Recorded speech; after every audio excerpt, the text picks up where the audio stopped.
ನಮಸ್ಕಾರ, ಶುಭೋದಯ. ನೀವು ನೋಡ್ತಾ ಇದ್ದೀರಾ ಜಿ ಕನ್ನಡ ನ್ಯೂಸ್. ನಾನು ಹೇಮಕುಮಾರ್. ಮೊದಲಿಗೆ ಈ ಕ್ಷಣದ ಹೆಡ್ಲೈನ್ಸ್.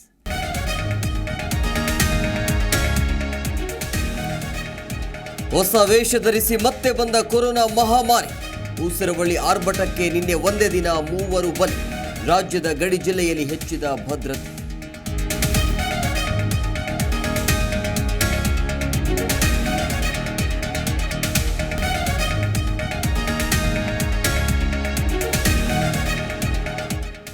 ಸದ್ದಿಲ್ಲದ ಏರುತ್ತಲೇ ಇದೆ ಕೋವಿಡ್ ರೂಪಾಂತರಿ. ಕೆಮ್ಮು, ನೆಗಡಿ, ಜ್ವರ ಇದ್ರೆ ಮಾಸ್ಕ್ ಕಡ್ಡಾಯ. ಮಧ್ಯಾಹ್ನ ತಾಂತ್ರಿಕ ಸಲಹಾ ಸಮಿತಿ ಜೊತೆ ಸಿಎಂ ಮೀಟಿಂಗ್.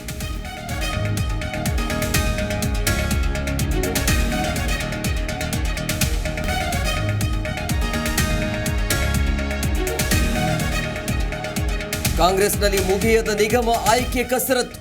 ನಿನ್ನೆ ಖರ್ಗೆ, ಸುರ್ಜೇವಾಲಾ ಜೊತೆ ಸಾಲು ಸಾಲು ಮೀಟಿಂಗ್. ಮೊದಲ ಹಂತದಲ್ಲಿ 25ರಿಂದ 30 ಶಾಸಕರ ಹೆಸರು ಫೈಲ್.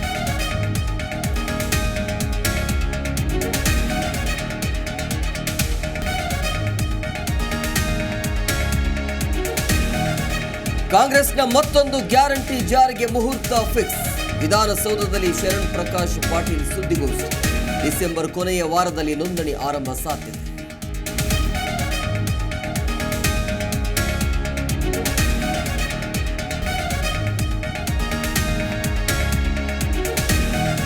ಚಲಿಸುತ್ತಿದ್ದ ಕಾರಿನಲ್ಲಿ ಇದ್ದಕ್ಕಿದ್ದಂತೆ ಕಾಣಿಸಿಕೊಂಡ ಬೆಂಕಿ.